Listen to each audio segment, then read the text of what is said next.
Welcome to Murder Mile, a true crime podcast, an audio-guided walk featuring many of London's untold, unsolved and long-forgotten murders, all set within London's West End. Today's episode is about 38-year-old Emily Beilby Kaye, a smart, calm and independent lady who felt her last chance of wedding bells and babies had slipped by. But having met an Irish rogue called Pat, although she was deeply in love with a married man, this tawdry affair would lead to her death. Murder Mile is researched using the original police files. It contains moments of satire, shock and grisly details, and as a dramatisation of the real events, it may also feature loud and realistic sounds, so that no matter where you listen to this podcast, you'll feel like you're actually there. My name is Michael, I am your tour guide. This is Murder Mile. Episode 74, The Fatal Fling of Emily Beilby Kaye. Part 1, The Affair.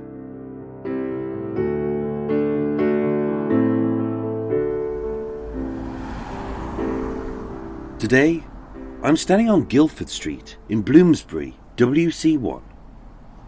One street south of the Tavistock Square bus bombing, 2 streets east of the abominable Mr. and Mrs. Cox, a few doors down from the peaceful sleep of Vera Crawford in the Grenville Hotel, and 1 street west of the misreported killing of Darlene Horton. Coming soon to Murder Mile.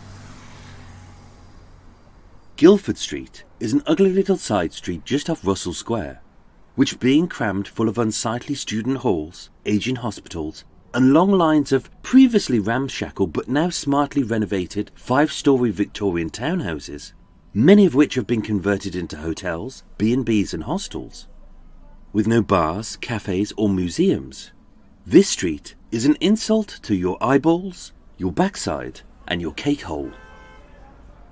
In fact, the only sound that you'll hear is the endless thrum of suitcase wheels, noisily scraping and scuffing along the potholed street, as with tourists having packed for the rather pitiful 3-day British summer, with most women carting about a canvas cargo container of everything they've ever owned, and most men having packed just a single pair of underpants.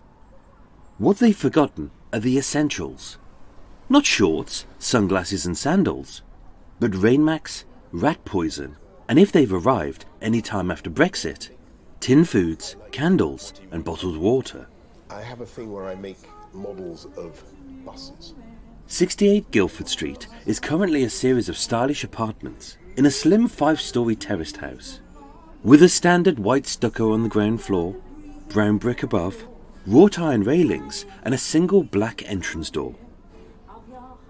But back in the 1920s, this was the Green Cross Club, a bachelor house which provided safe, comfortable and elegant accommodation for independent and career-minded single ladies who weren't rich, but having worked hard, they could afford to live well. One of those residents was a delightful, if slightly lonely lady called Emily Beilby Kaye, and here she was happy.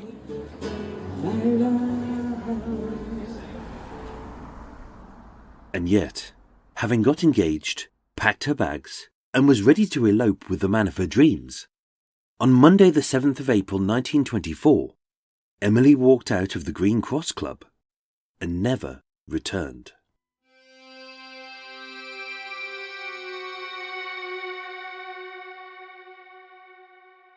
For 14 years, Jessie Mahone had been the long-suffering wife of Pat, a handsome Irish charmer with chiselled good looks, a roguish cheek and the gift of the gab. Pat wasn't a good husband, as having a checkered past, he struggled to hold down a job. Being bad with money, he was too broke to pay any bills. And with a long history of betting on horses and cheating on his wife, having stood by him for the sake of their only child, the family was reliant on Jessie. Only with Pat, having been distant over the last few months, and absent for most of the last few weeks, once again Jessie had suspected that he had gone back to his old ways of gambling, and he was having an affair. having returned on the evening of Monday the 28th of April to their home at 2 Pagoda Avenue in the affluent suburb of Kew, with his brown suit crumpled and his Gladstone bag missing. As Pat kissed his wife and child as if nothing had happened, Jesse could see from his oddly quiet demeanour that he harboured a guilty secret, and as a Christian, his soul was being punished, having broken one of God's deadly sins. Suspecting him of seeing another woman, Jesse's worst fears were confirmed when, hidden in his suit pocket, she found a letter confirming he had leased an undisclosed bungalow from the 11th of April until the 8th of June, and a cloakroom ticket issued at the left luggage kiosk at Waterloo Station. With a potential divorce looming against her philandering husband and needing ironclad proof of his infidelity, Jesse wisely asked John Beard, a friend and a former divisional detective inspector of the Met who was now working for the British Transport Police, to investigate her husband's tawdry affair.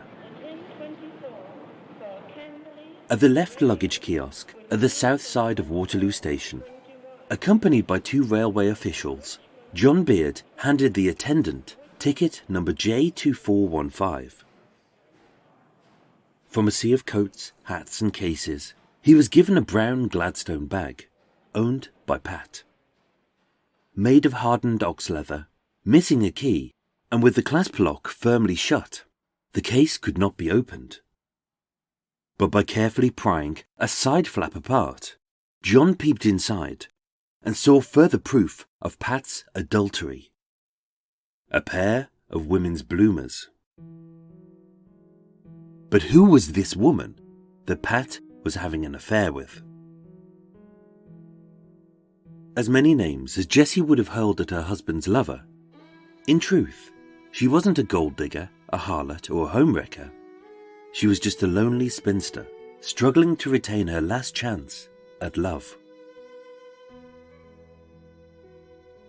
Born on the 26th of November, 1885, Emily Beilby Kaye was the youngest of 5 children to Charles and Emma Kaye, a prosperous shipping merchant and a hard-working housewife.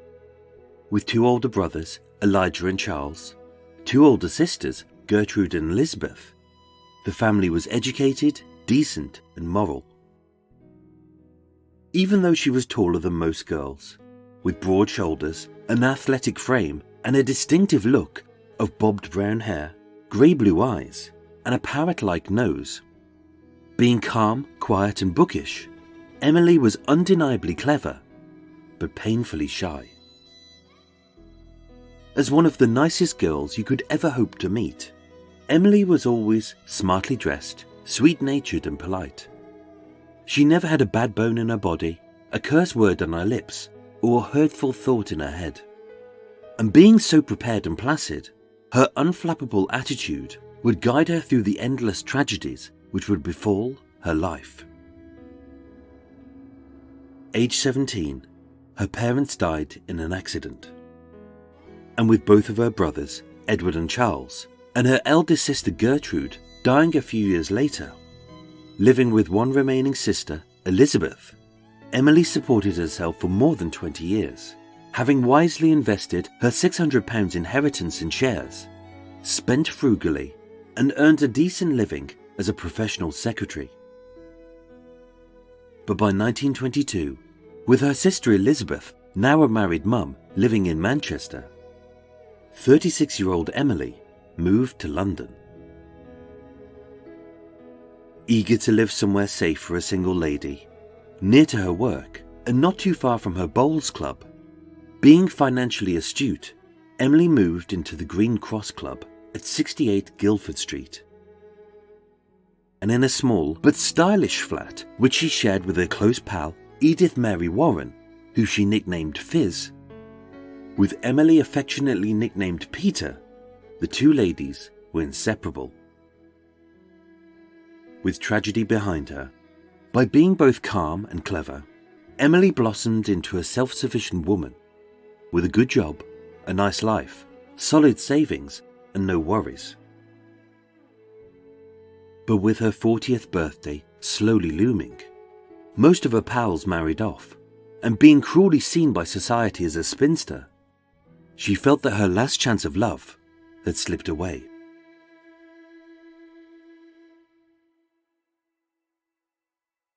And then she met the man of her dreams.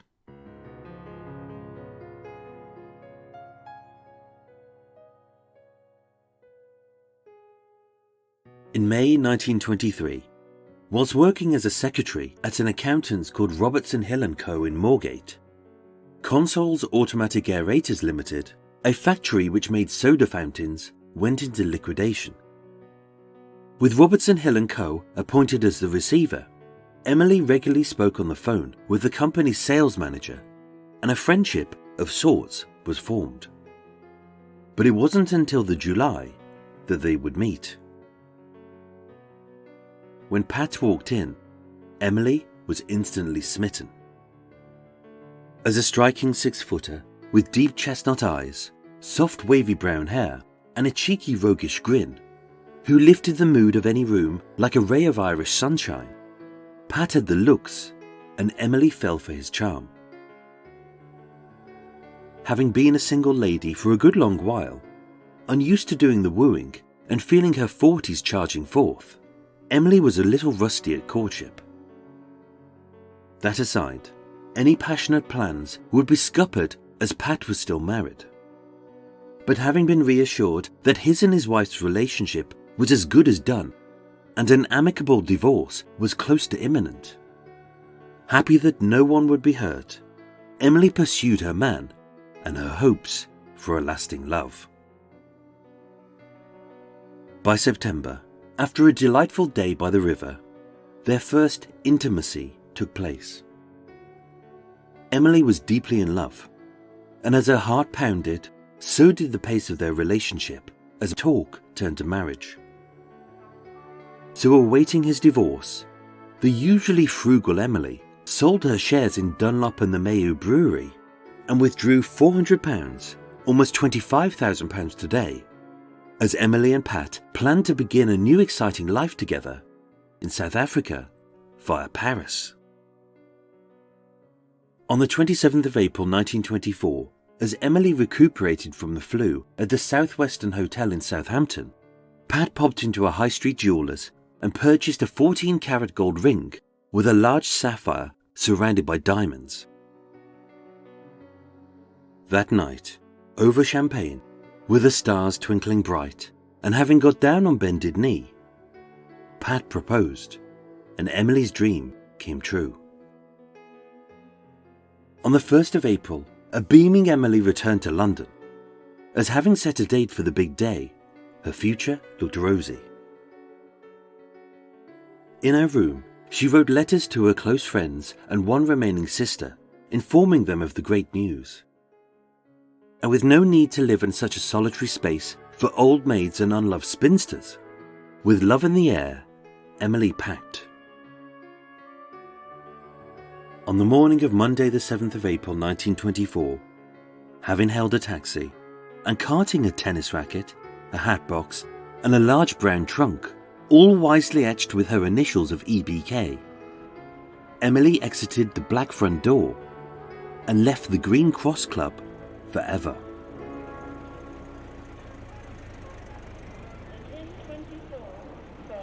In the left luggage kiosk of the south side of Waterloo Station, John Beard stared at the Gladstone bag, its clasp lock firmly shut.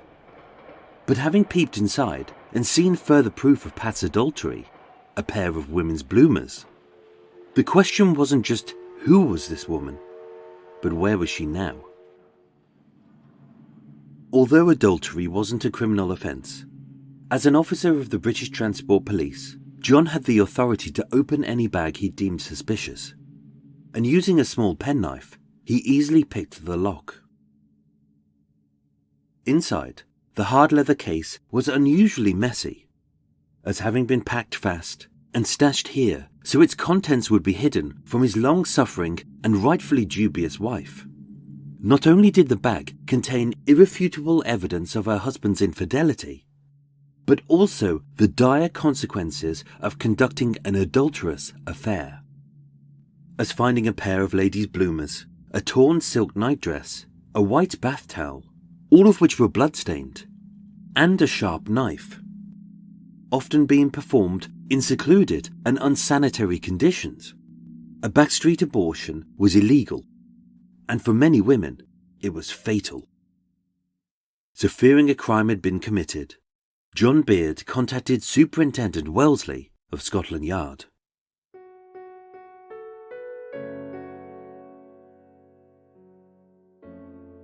Emily's drab little life as a lonely spinster was finally over, and her new exciting life as a wife was about to begin.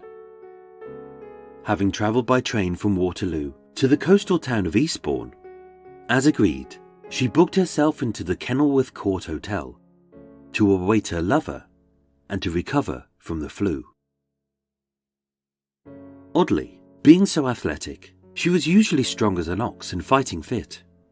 But after 3 weeks of nausea, insomnia and vomiting, with her sickness confined to the mornings and her lady's curse unusually late this month and last, this wasn't the flu, but something more joyful. As Emily recuperated, Pat rented a romantic little bungalow called the Officer's House in Pevensey Bay, a sweet, whitewashed cottage in a row of former homes for the local Coast Guard, which overlooked the sea between Eastbourne and Bexhill. As a love nest, it was perfect. As set on a coastal walk, the lovers could stroll along the shingle beach as the rolling waves splashed about their feet, far from the prying eyes and wagging tongues of those who disapproved. But still being quite a cautious lady, with the cottage rented from the 11th of April to the 8th of June, this gave Pat and Emily time to live as husband and wife before they eloped overseas.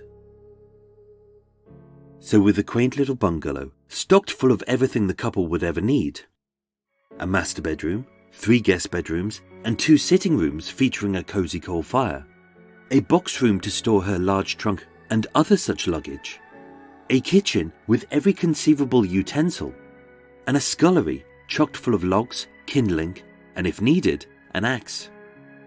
Being woozy with dreams of romantic nights, cuddled up with her lover beside a roaring fire. The fee was paid in advance, and Pat pocketed a letter confirming the lease. On Saturday the 11th of April, Emily checked out of the Kenilworth Court Hotel. She politely asked if any mail for her could be redirected to Paris, their first stop before South Africa. Having met Pat off the train at the slightly later time of 4:49 p.m, they made their way to the Officer's House in Pevensey Bay. On the afternoon of the 13th, the loving couple was seen walking arm in arm along the shingle beach. On midday of the 14th, Emily posted a letter to her pal, which was stamped with a date, a time and a place.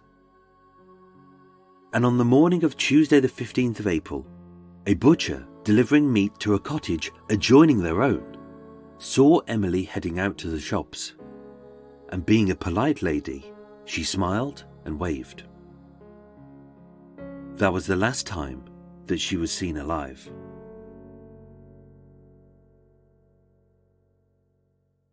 Having given Miss Warren a forwarding address of courtesy of the Standard Bank in Cape Town, South Africa, as a sweet-natured woman whose thoughts were always of others and rarely about herself, the last letter she ever wrote was to arrange to see her beloved friend again.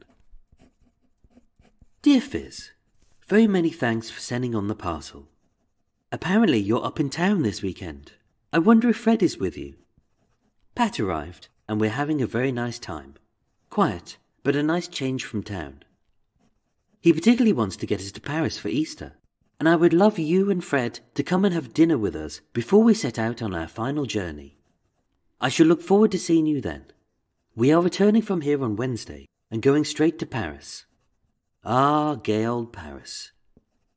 Love to all my pals at the club, and lots to yourself, old thing. Yours ever, Peter. But by the time Fizz received it, Emily was dead.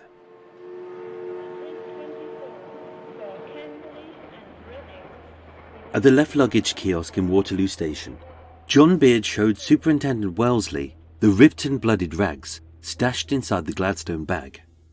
A bath towel, a nightdress, and a pair of bloomers. Still uncertain whether adultery or an illegal abortion had taken place. With no proof that a crime had been committed, the contents of the bag were purely circumstantial. The clothes could merely be rags, used to mop up a spill or to wrap up a butcher's blade. Being 10 inches long, the cook's knife was too unwieldy for an abortion, as the thick serrated blade was better at carving up meat. Therefore, the blood could just as easily have come from an animal in an abattoir. And with the initials EBK matching no one who'd been reported missing, the evidence pointed to a possible affair, but nothing more. And yet, with the blood's origin undetermined, and the base of the Gladstone bag oozing with a strange yellowy-brown layer of grease, Chief Inspector Guy Savage requested the assistance of the Divisional Surgeon Aubrey Scott Gillet. As if the blood was human, and the grease was what the police thought it was, they knew that whoever EBK was, something very bad had happened to her.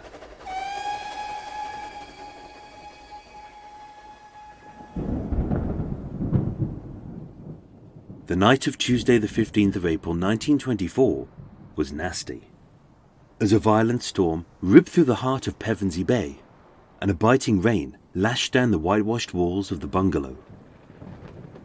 So dark was the night that as a thick soupy fog suffocated the moonlight, and a bitter wind howled so loud, like a pack of hungry wolves tearing at a fleshy carcass, that from inside their love nest, nothing could be seen or heard.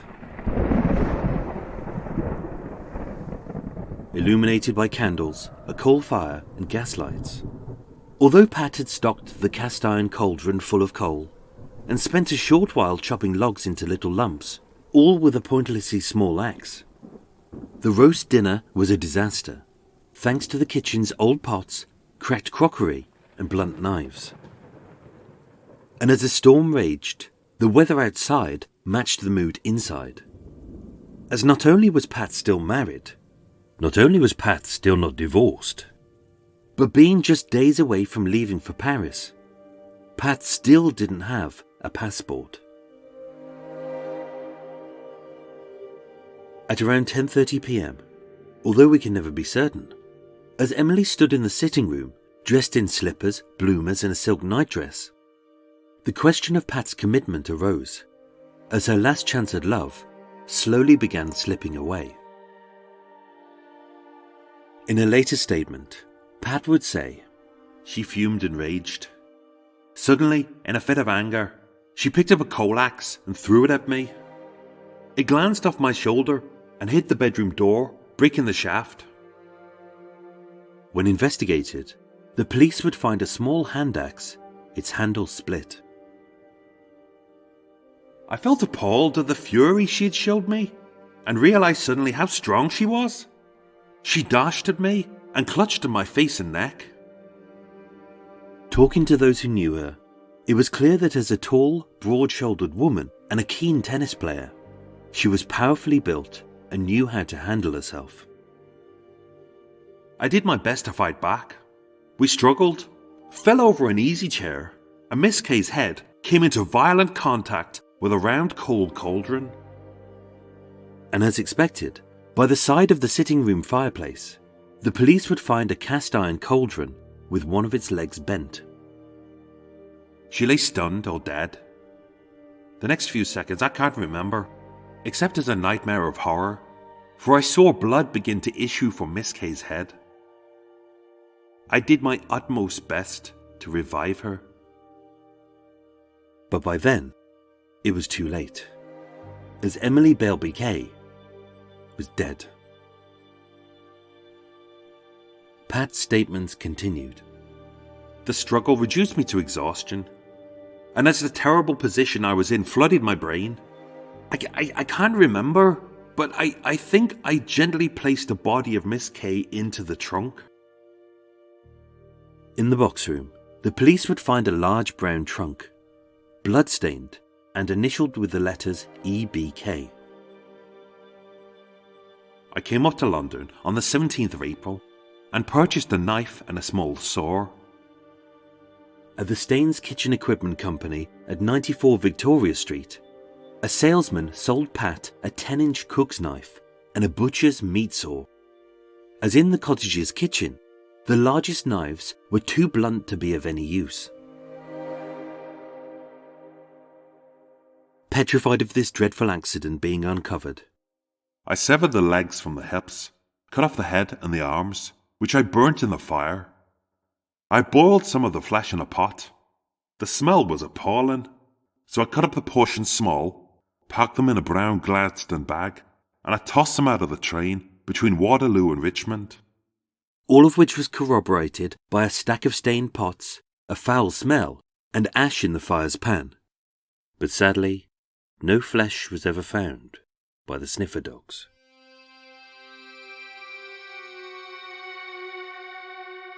Having stashed the Gladstone bag in the left luggage kiosk at Waterloo Station, as I was returning to the bungalow to get some more flesh to be disposed of, on the evening of Monday the 28th of April 1924, Pat returned home, hung up his suit, which reeked of the stench of a boiled body, and as if nothing had happened, he kissed his wife and child.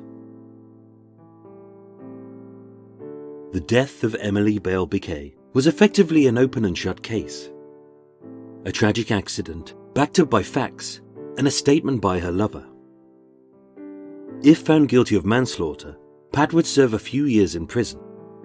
But with no other witnesses and very little evidence to suggest foul play, Pat would most likely serve the lesser charge of denying a proper burial, for which he would serve just a few weeks. On Friday the 1st of May 1924, 17 days after she was last seen alive, Police Divisional Surgeon Aubrey Scott Gillet confirmed that the bloodstains and the yellowy-brown grease were human. Having identified the victim by linking the EBK initials on her canvas satchel to her tennis club, the police knew who she was. But with no departures to Paris or South Africa in her name, and no letters or sightings after the 15th of April, which was highly unusual for such a social and thoughtful lady, the police suspected that something bad had happened to Emily, but they had no idea what, or even where she was. The police were certain of one thing: this was not an accident or an abortion. This was murder. But how do you prove a murder took place when an accident is the most logical answer? How do you prove a murder when the victim is missing? How do you disprove a murderer's alibi when his statement is factually accurate, but clearly a tissue of lies? And how do you prove that a murder was premeditated and committed in cold blood, when every essential piece of evidence has either been boiled, burned or destroyed, and the body of the victim herself will never be found?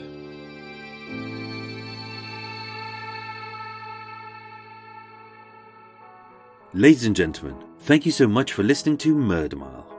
The concluding part of the fatal fling of Emily Beilby Kaye continues next week. For all of Mickey's Bakewell tart chomping beauties, there's more tea-rific treats and cakey goodness after the break. But before that, here's my recommended podcasts of the week.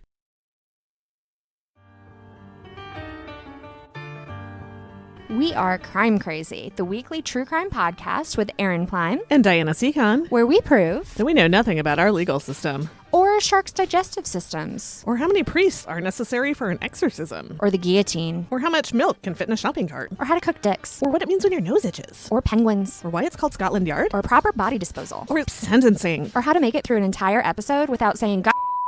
How big does a rock have to be a boulder? Or geography. Or whether stingrays have teeth. Or crime in Minnesota. Or how medical parole works. Or why people text their crimes to each other. Or the hierarchy of cops. Or what a paper grabber is. Anything about an Alford plea. The security at Buckingham Palace. If warrants expire. How to start a fire. How much drugs cost. If ducks would make good guard animals. Whether priests have to tell the police about crimes they are aware of and maybe even involved in. Pink stun guns. How much is 11 pounds of cocaine worth? The mechanics of hanging. What happened to Carla Homolka after her release? How to make a car fly. The Colonial Parkway Killer. Do swans migrate? Marital property laws in Florida. If horses can throw up. Do karate getters hibernate? What animals can get drunk? How do you get stuck in window? Where do sharks live? International flight security. How to get a typewriter into your prison cell. What you shouldn't bring to a robbery. But we're still crazy for a good true crime story. If you don't know anything about these things either, you should come listen to Crime Crazy. Diana, do you have any advice for us? Yeah, you should subscribe to Crime Crazy. You can find us on iTunes or Google Play or Podbean or your podcast catcher of choice. You can follow us on Facebook, Twitter, Instagram, WordPress, Facebook, Gmail, or Facebook. Call your people. Yes, call your people. And don't end up on next week's episode.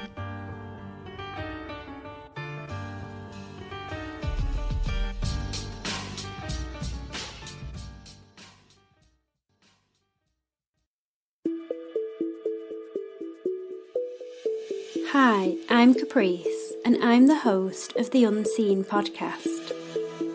We look at missing person cases, unresolved crimes, and lesser-known stories from around the UK. We delve into cases that do not gain public attention, such as unidentified people and historic cold cases. If you're interested in true crime from the UK, then you might be interested in having a listen to the Unseen. You can find us wherever you listen to podcasts.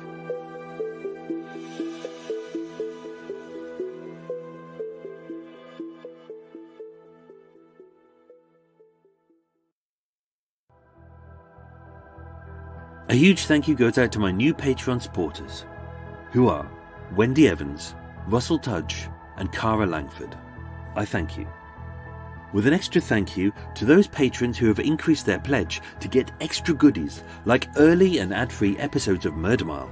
Ooh, I thank you. Plus special thank yous to Amanda King for your kind donation via PayPal, Dawn Smith for the very kind donations sent via the donate button at the Murder Mile merch shop, and Dan Huxley, who came on a Murder Mile walk armed with cake. I'm a very lucky boy, so I thank you all.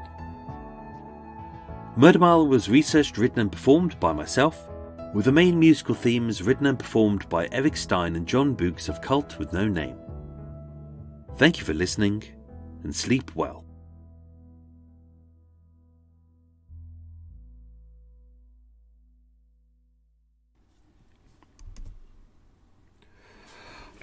Okay. Oh dear, that was good. Good. Okay, no break, straight in, and we're done. Ready, good.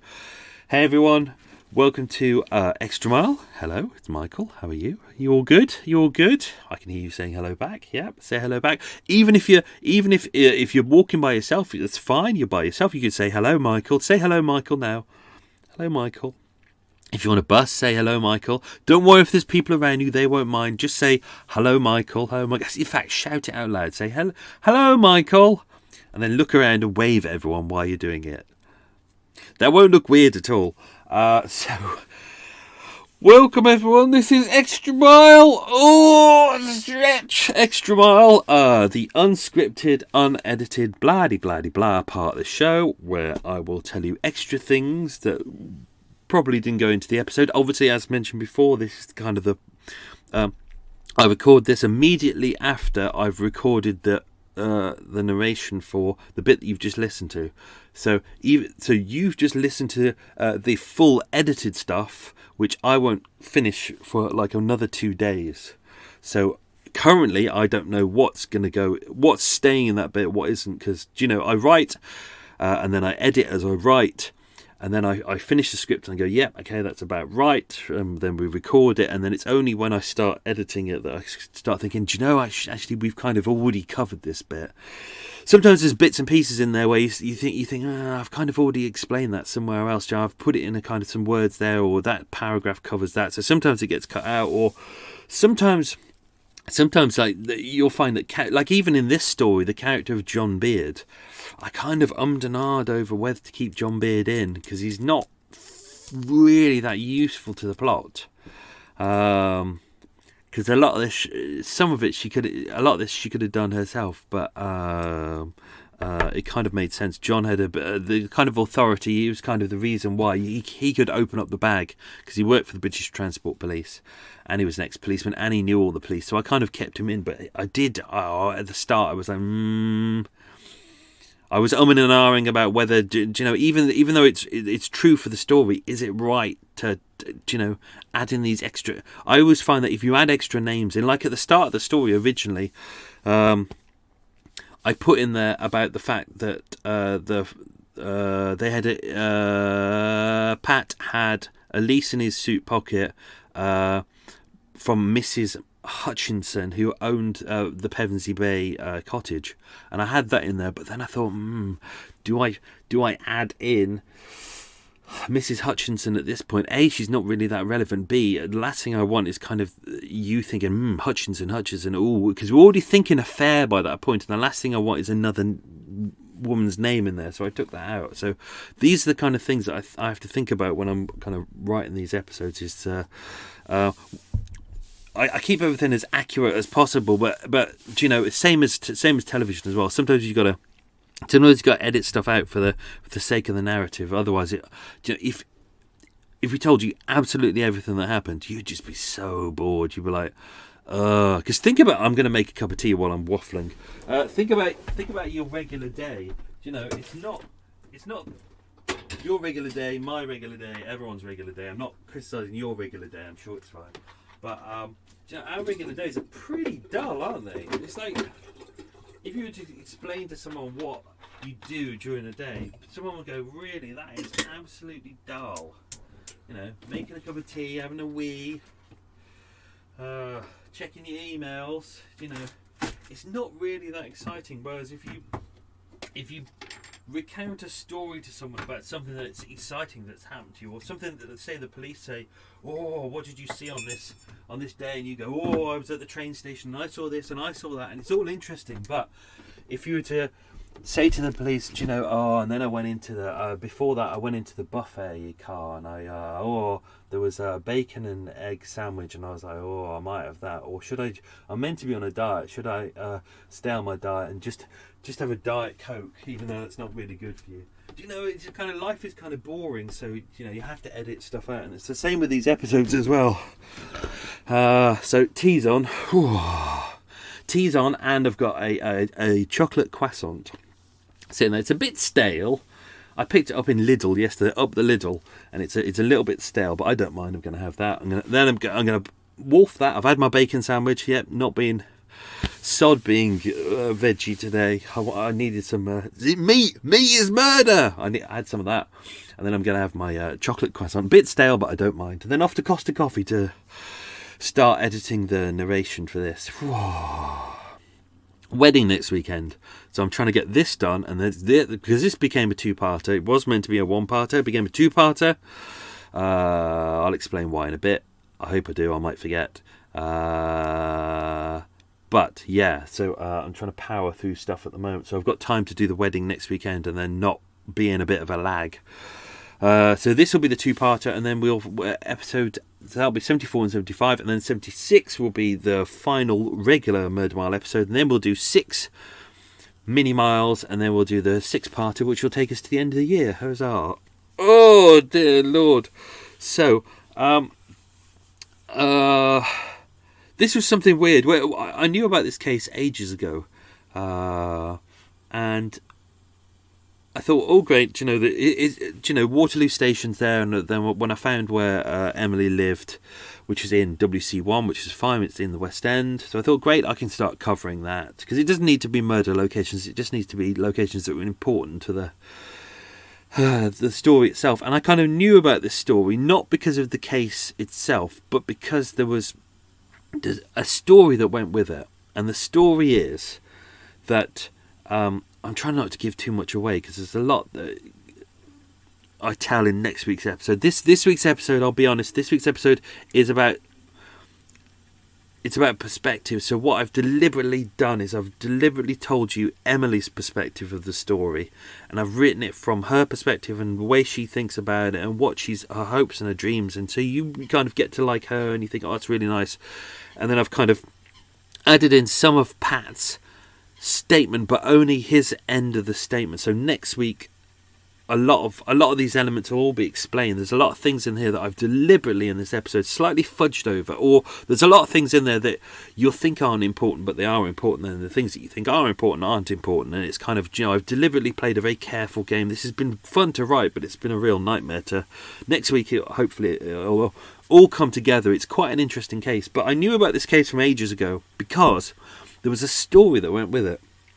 And what the story is, I won't give away too much, but when Pat was chopping up Emily's body and trying to dispose of the bits, I've already mentioned in there that he burnt bits in the fire, and he put her head in the fire because he hadn't got a pot big enough. And even in one of Pat's statements, he even says to the police later on, he says it's surprising what parts of a human body you can actually destroy in a fire. And what he did was he put the head in the fire to burn it, because everything else was burning, and the head is kind of the hardest part really to get rid of. And he put the head in the fire. As I mentioned, there was big storms outside and things like that. Head in the fire, all gets very hot, and obviously when all the moisture comes out of the body, the skin starts to shrink. And he was sitting there, the head was in the fire, and suddenly Emily's eyes popped open. They started rising open, and he could see her dismembered head staring at him, looking at him, and apparently he was absolutely terrified. He ran out of the house and went screaming down the beach. That's what drew me to this story, and I was like, oh, fantastic. I can't wait to find Pat's statements about that. Because that's kind of and I was kind of looking into it, and it is feasible, and because the shrinking of the skin and things like that, but there's obviously a little bit of embellishment in there as well, or something like that.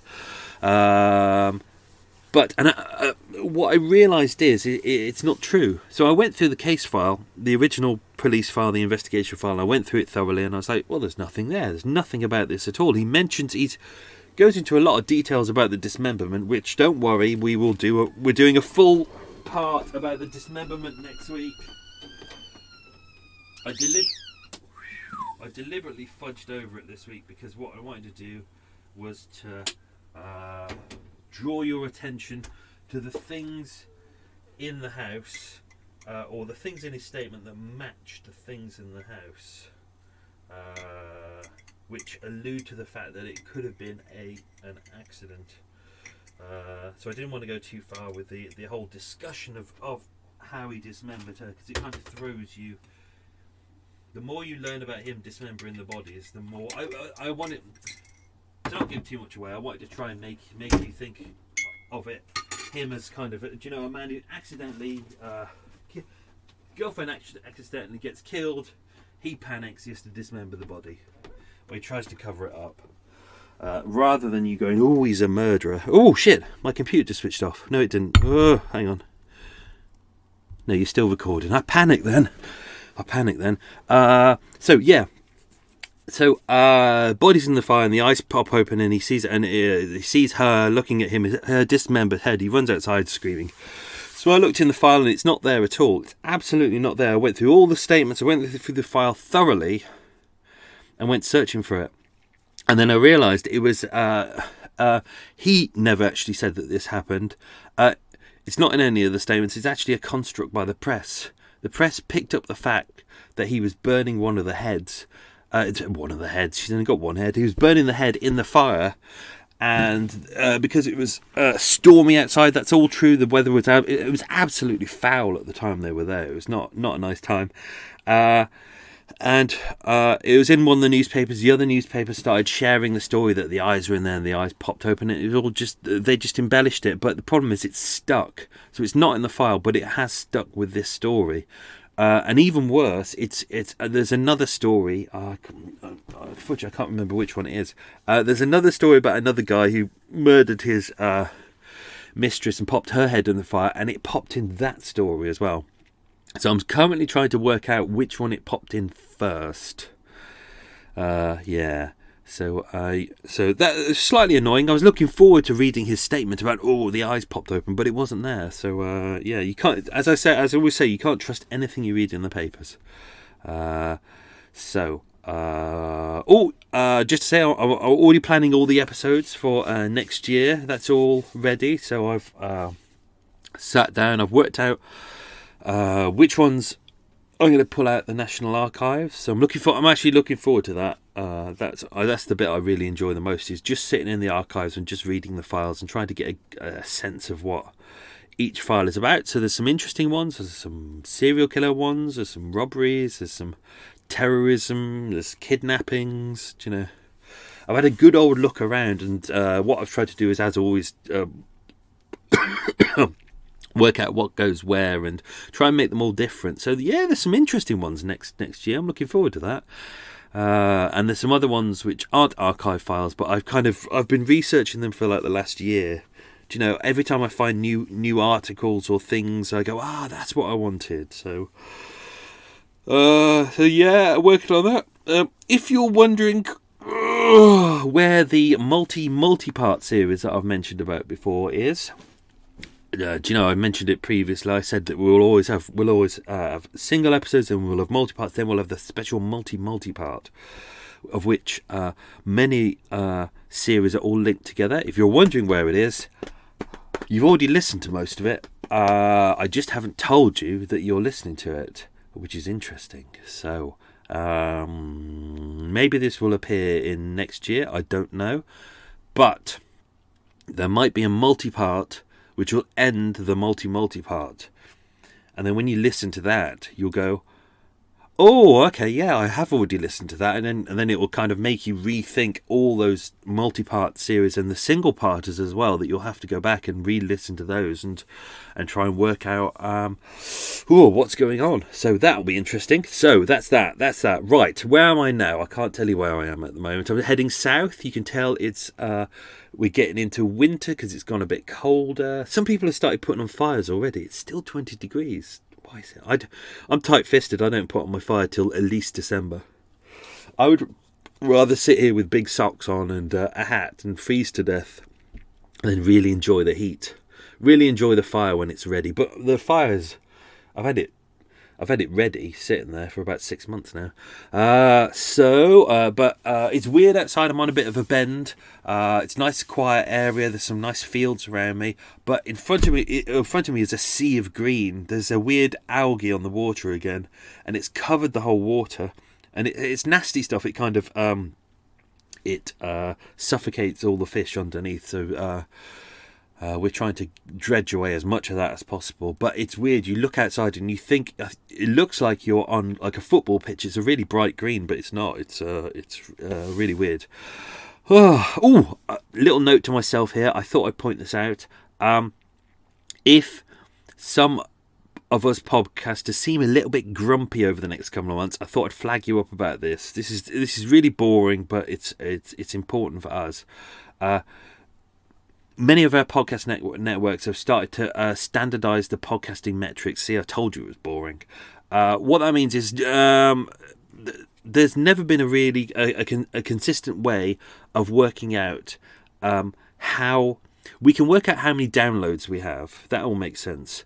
But because a lot of us kind of make money now from advertising, it's hard for the advertisers to work out who actually listens to podcasts for such a period of time. That there isn't really an accurate system. There's no consensus. Everyone has their own different systems. So a lot of the networks are starting to use the IAB's kind of standardized podcasting metrics. So it's a new system that we're moving over to very shortly. Because previously it would be based on downloads. Now it's based on how much of each episode you listen to. So it's going to be very detailed. So we've already been warned about this. This won't affect you, don't worry, it's not a problem. But we've already been warned that our figures from this point onwards will go down quite a lot. We'll probably have a bit of a drop, because this is the problem. And it's not how people use their system. Fine, people are welcome to download in whatever way they want. But quite a few people subscribe to a podcast and then download a shit ton of episodes and go, yeah, I'll listen to that. And then they listen to like 5 minutes of one episode, then they go, I don't like that, and then they delete it. And when you unsubscribe, all of the unlistened to episodes that you've downloaded that you don't listen to, they'll get deleted. But that basically relates quite a negative way to how the advertisers see the show. So it's a little bit complicated, but what that will mean is a lot of our figures will be down, our revenue will be down. It'll be great because we'll actually have more accurate figures on how much people actually listen to the podcast too, and hopefully by making sure that because we'll want you to listen to all of the episodes as opposed to just a couple of minutes of it or something like that. Hopefully this will force podcasters to make better content for you, so you'll have a better time and you won't have to, you won't be forced to download hundreds of episodes and then delete loads. You can just go, these are really good podcasts, and we can I'll just have my like me, I've got I think I have 30 that I listen to, but probably about 10 religiously. So but it's quality over quantity, isn't it? So I thought I'd give you a warning about that. Yeah, podcasters may be a little bit grumpy over the next couple of months. I think it's going to take us a long time to really work out.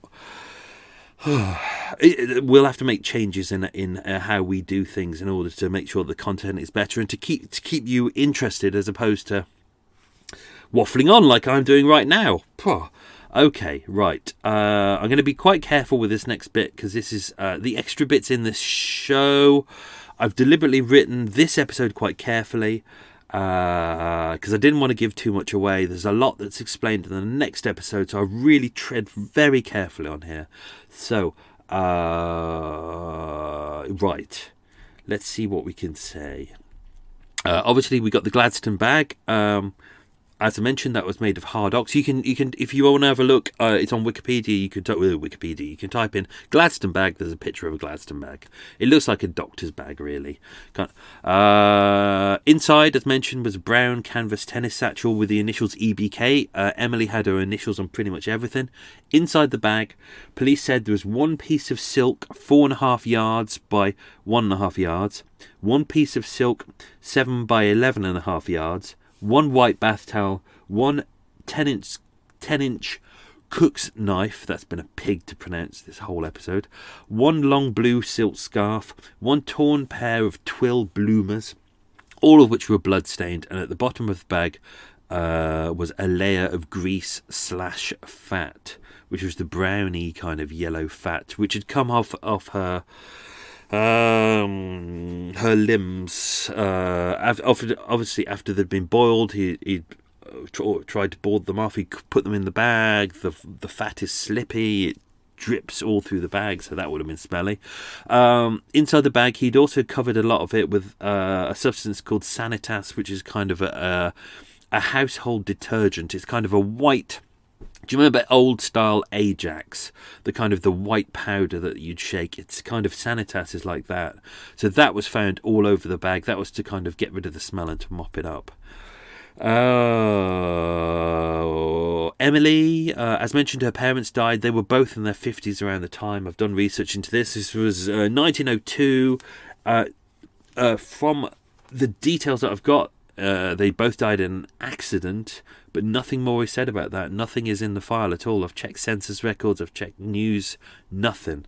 But it's kind of irrelevant, so I'm not really going to go into it. So she was left with one sister. They lived at 21 Cranbourne Street in Chorlton-cum-Hardy in Manchester. Manchester. I hope they didn't talk like that. His sister's occupation, Emily was a typist, her sister was a shop assistant. She was the slightly older sister, but then she married and moved away. Emily, as mentioned, quite self-sufficient. She supported herself for about 20 years. Came to London October 1922.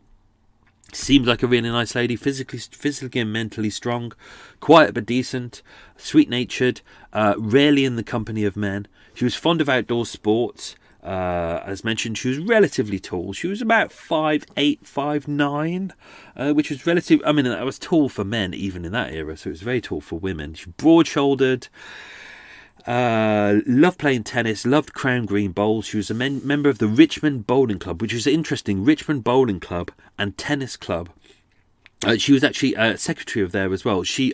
That is right at the end of Pagoda Avenue, which is where Pat lived. And I've tried to do some... It's weird that they met where they met. They met when she was working at the Robertson and Hill and Co., the chartered accountants. It's weird that they met there when she actually spent a lot of time in a tennis club and a bowling club at the end of his road. But apparently they didn't meet there. Or maybe... do you know what? Maybe later on, after they'd met, maybe that's where they started meeting each other, because it was convenient for him to get there. And or maybe he didn't, because maybe his wife went there a lot. There's more information about his wife in the next episode. We're gonna do all of Pat's story. It's a nice, interesting perspective. We'll throw a different light on Pat. So if you already know part of this story and you're like listening to this going, Mike's mistold the story. No, I haven't mistold the story. I've told you Emily's story. I've told you from Emily's perspective. Now I'm going to tell you Pat's perspective. Because there's nothing worse than just telling people the same old story. Do you know, this is what I do, is I take a story and then I try and give it a spin on it. I try and tell you a different way. Otherwise, what's the point? But you might as well just sit down and read Wikipedia, which most podcasts do. Most shit podcasts.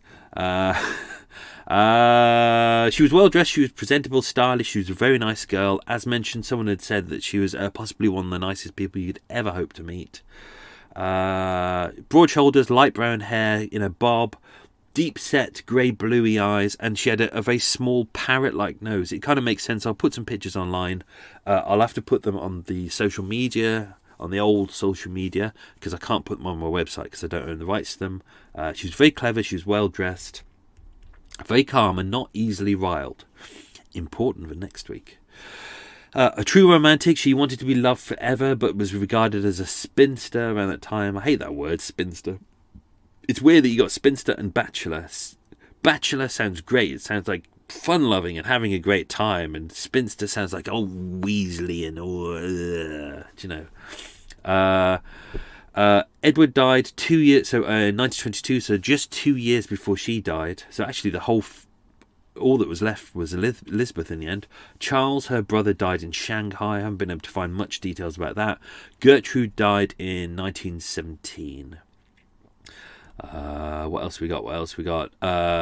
She earned a decent wage. She had a small inheritance, which was, it was £600, which was £35,000 today, which she wisely invested in stocks and shares. She was quite a good forward planner.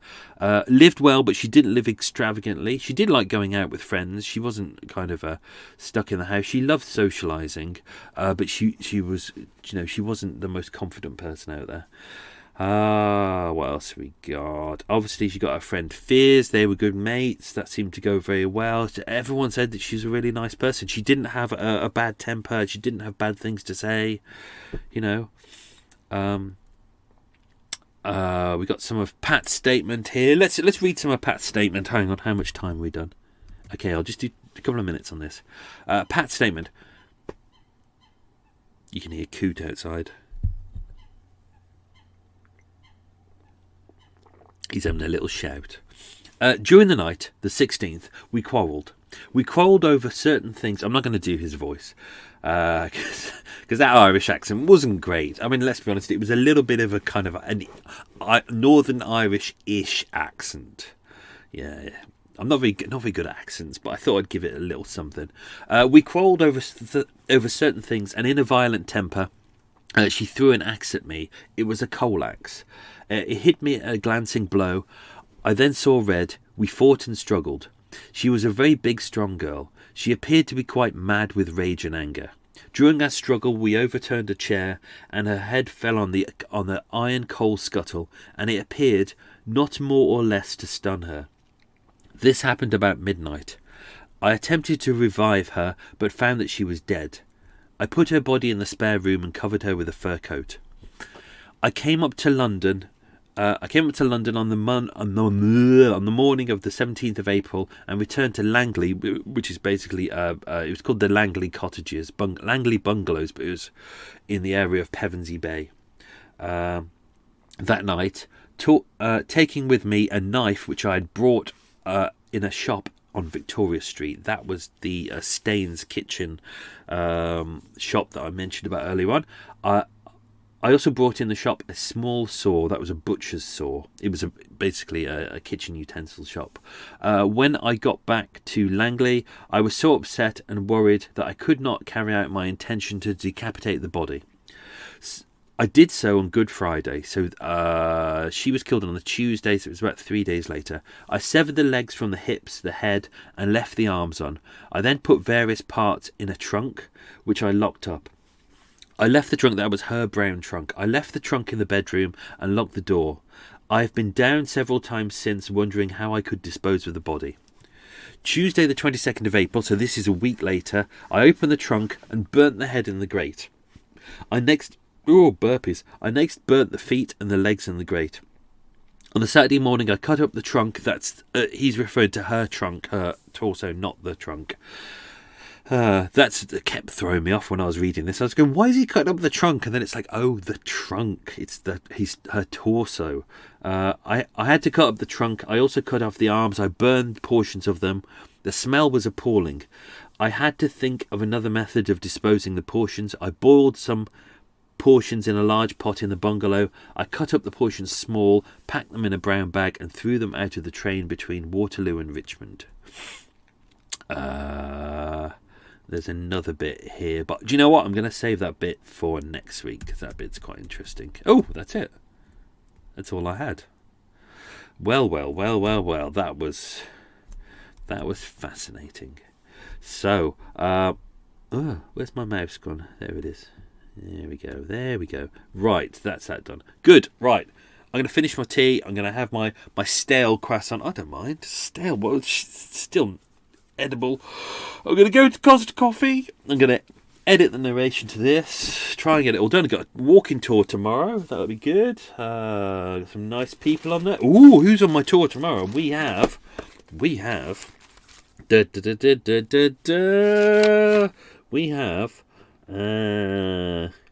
Jack Clark, who's one of my patrons.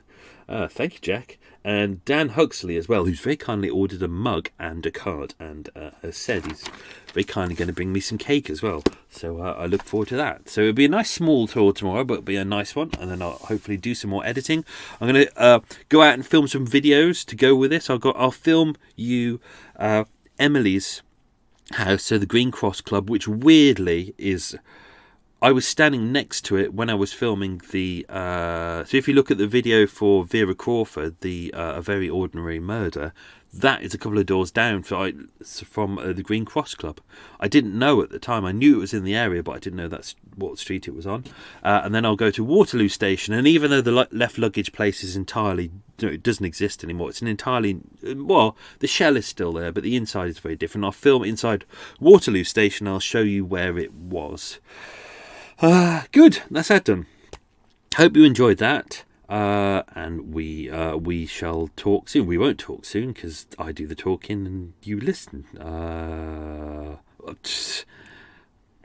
It's all good, isn't it? It's all good. Anyway, goodbye. I'm just going to say goodbye. There we go. Goodbye, everyone. Have yourselves a good day. Goodbye.